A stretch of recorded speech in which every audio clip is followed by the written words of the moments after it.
Hello दोस्तों, इस channel में आपका स्वागत है।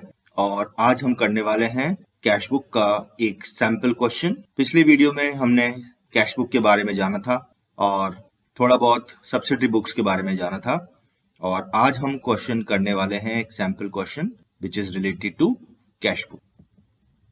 सो इमेजिन करेंगे हम कि हम एक cash book messrs ABC firm की कर रहे हैं और फॉर्मेट आपके सामने तैयार है। तो जैसा कि आप देख सकते हैं कि ये 3 कॉलम कैश बुक है और इसके अंदर हम discount allowed column, cash column, bank column receipt side में, और discount received column, cash and bank column payment side में लेते हैं।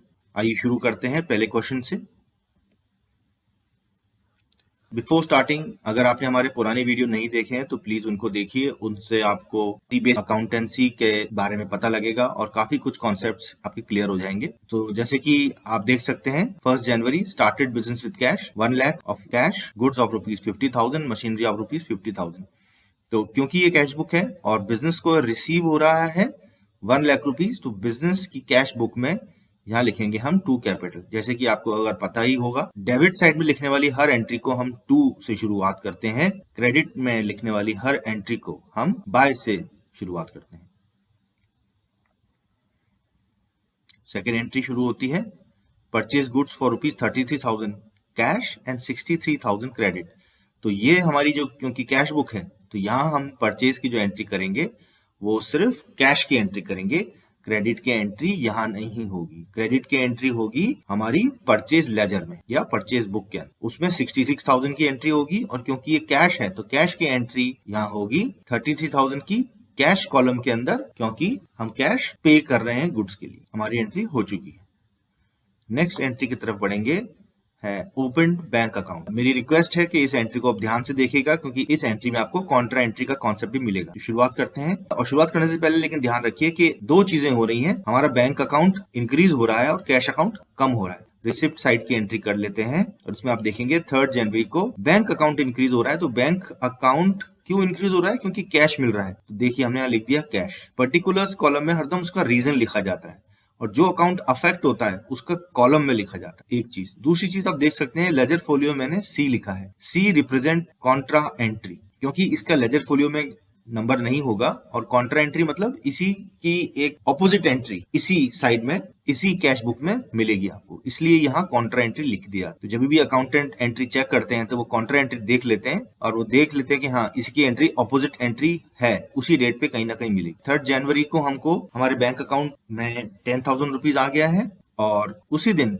बैंक अकाउंट की वजह से हमारा कैश अकाउंट में भी अमाउंट कम हो जाए। इस एंट्री को आप चाहे तो वापस देख सकते हैं। सबसे पहले हमने रिसिप्ट साइड में बैंक अकाउंट में अमाउंट लिख के, और उसका रीजन था कैश, बिकॉज कैश से मनी आया था इसलिए कैश लिख लिया। और क्योंकि 3 जनवरी को हमें बैंक अकाउंट खोला, हमने बैंक अकाउंट खोला और बैंक अकाउंट में हमने 10,000 रुपीज को रिसिप्ट में लिख दिया, उसका रीजन था कैश, तो हमने लिख दिया टू कैश। और उसी दिन बैंक अकाउंट हमने लिखा by bank account cash column के अंदर, और कैश कॉलम को कम कर, क्योंकि पेमेंट करा है बैंक को तो यहाँ बैंक लिख दिया। जिसका भी हम पेमेंट करेंगे उसका रीजन हम पर्टिकुलर कॉलम में लिख, ये आपको ध्यान रखना है। रीजन जो होता है, कारण जो होता है, पर्टिकुलर्स कॉलम में लिखा जाता है। आगे बढ़ते हैं। जनवरी 4 परचेज मशीनरी फ्रॉम अनूप। जी हाँ, तो थोड़ा सोचिए ये किस जगह एंट्री आएगी, क्योंकि मशीनरी परचेज कर रहे हैं तो ठीक है, मशीनरी परचेज हो रही है, लेकिन क्या ये कैश में हो रही है? नहीं, ये कैश में नहीं हो रही, इसलिए कैश बुक में नहीं आएगी। ये आएगी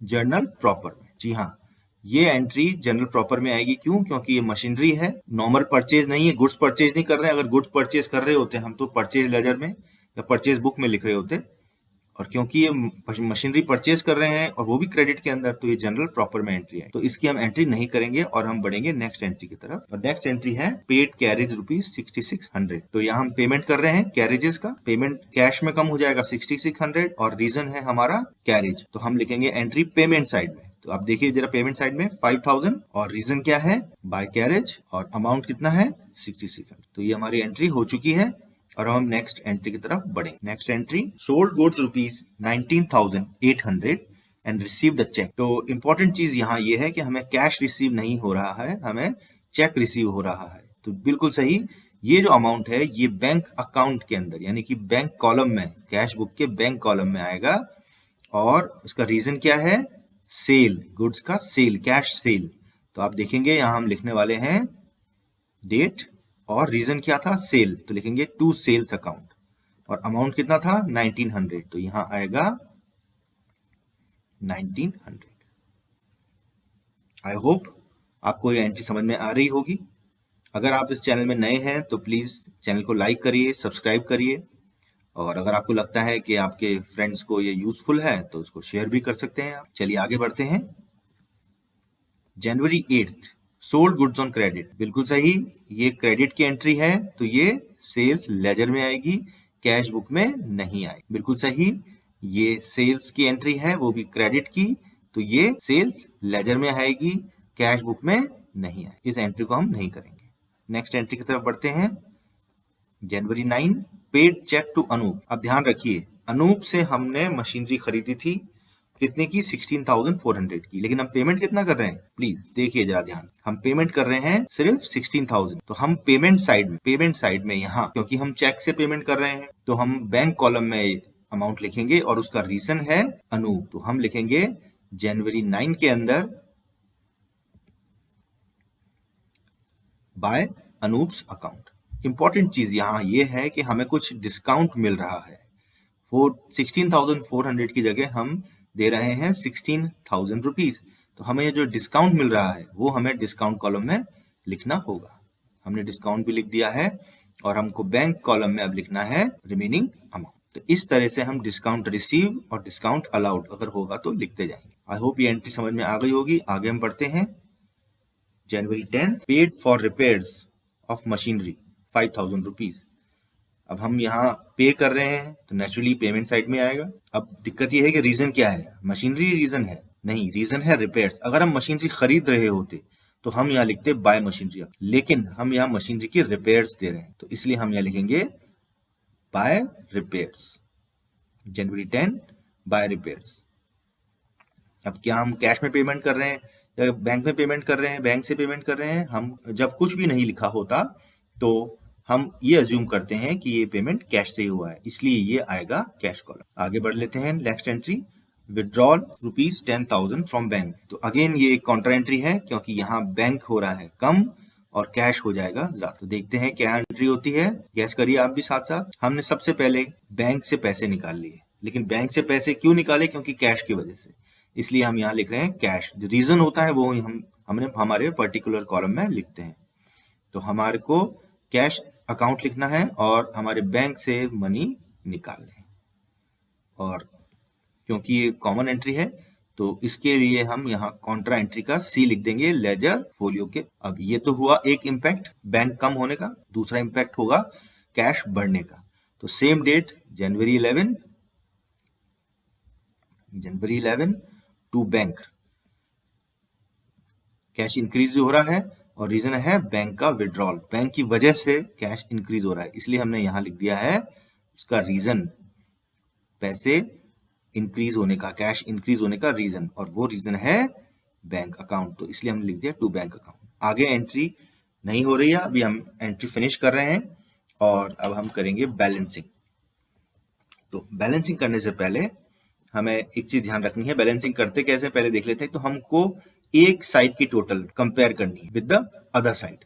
तो इस साइड की हमने टोटल कंपेयर कर ली, तो यहाँ की टोटल है 1,10,000। नीचे देखिए आप, यहाँ 1,10,000 इस साइड की टोटल है और 54,600 इस साइड की टोटल है। 54,000 और 1,10,000 कंपेयर करिए, कौन सी साइड ज्यादा है, नेचुरली रिसिप्ट साइड ज्यादा है। तो यहाँ बैलेंस कहाँ चाहिए हमें, बैलेंस चाहिए हमें पेमेंट साइड में, और कितने का बैलेंस चाहिए, 54,400।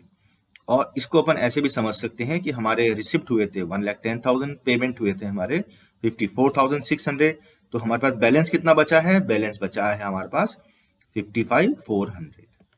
सेम वे बैंक अकाउंट में टोटल इसका है 29,800, नीचे इसका कर लेते हैं 29,800 माइनस ये दो चीज 26,400, और हमारे पास बैलेंस बच गया है 34,000।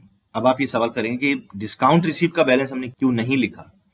इसका रीजन है कि ये डिस्काउंट रिसीव का बैलेंस नहीं आता है, इसका टोटल कैश बुक के एंड का टोटल लिखा जाता है कि टोटल डिस्काउंट कितना रिसीव हुआ, टोटल डिस्काउंट अलाउड कितना हुआ, तो डिस्काउंट अलाउड और डिस्काउंट रिसीव्ड इनका बैलेंस नहीं होता। आगे बढ़ लेते हैं और हमें टोटल करनी है दोनों तरफ की total.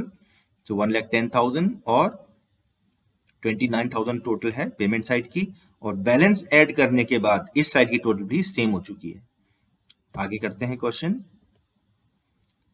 Discount received as it is आ जाएगा, जैसे कि आप देख सकते हैं पूरा 400 रुपीज लिख दिया है। अगर हमारे डिस्काउंट अलाउड में भी कुछ अमाउंट होता तो हम वो भी वैसा का वैसा अमाउंट यहाँ लिख 1,10,000 टोटल आफ्टर बैलेंस और बैंक का बैलेंस 29,800।